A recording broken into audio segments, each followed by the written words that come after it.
I've got my box here with lots of segments, just like the last tutorial. In my case, I've got 23 segments across. Hop over here to Modifiers again. And in this case, what we're going to do is we're going to apply modifiers on top of other modifiers. So if I apply a bend modifier, just like I did in the last tutorial, and I bend this down, and then I get in here and I move my center point, so just like we did in the last tutorial. There we go. I'm then going to go back down to box, and I'm going to apply a twist modifier to this. Now see how the twist is sitting over here where the box was? I can twist the modifier and it will affect the box as if the box wasn't already bent. See how I've gone down the stack? The ordering is what matters here. And now you can see my box. Actually, I'm going to twist it less here. I don't want that many twists in it. I have too many segments. There we go. So now I've twisted this. I can go back down to the box level as long as this check mark or this box is checked. Remember, if it's off, I go back to box. I don't get anything.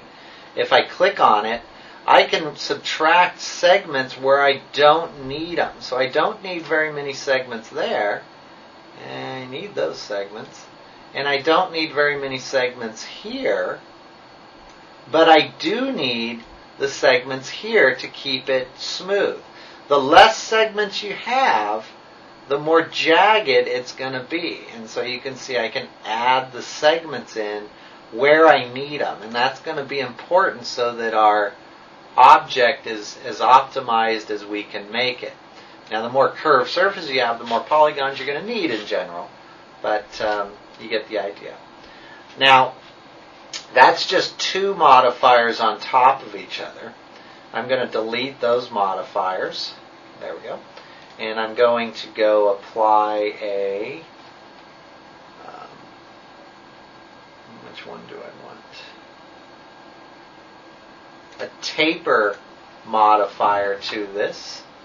And the taper, I'm going to kind of pinch the top in. Taper pinches one side over the other. You can change these settings if you want. You can see there's lots of different settings for taper here. You can apply symmetry to it. You can do all sorts of things. You can also apply a curve. That's why I like taper. I like this curve setting that it gives me. So you can see what I've got going here. I'll go back down to box. I'm going to subtract some segments from it. So I get something along those lines. Go back up to taper. And I'm going to apply a lattice to it this time. And I'm going to say just struts. Smooth the sides a little bit. I'm going to put smooth on it too. And we'll render that. And you'll see that I've come up with that kind of shape. Now, I'm going to apply a symmetry modifier on top of this.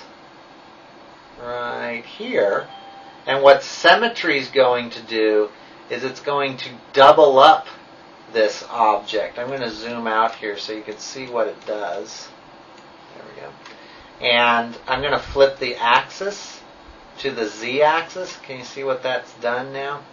It's made a... Let's rotate this guy around a little bit. There we go. It's kind of made like a double cage. Something like that. And then I can go up under symmetry with mirror and move this cage piece up to something like that. And I can keep adding symmetry on top of symmetry if I want to. So I can add another symmetry modifier on it. Flip the axis of the second symmetry modifier. Let's flip it to that. And then I'm going to drop this down to mirror. I'm going to move this over. And you'll see what symmetry's done is it's made, let me zoom in on all of these, is it's made like a double cage, but it's welded all the edges together.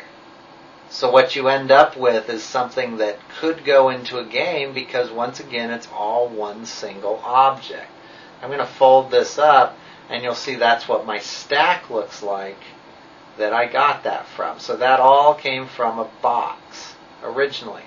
So mastering these modifiers is something that can really help you make nice looking objects. Now, I don't know if you'd want to use this on your tank, but you could use something like it on your tank if you wanted to.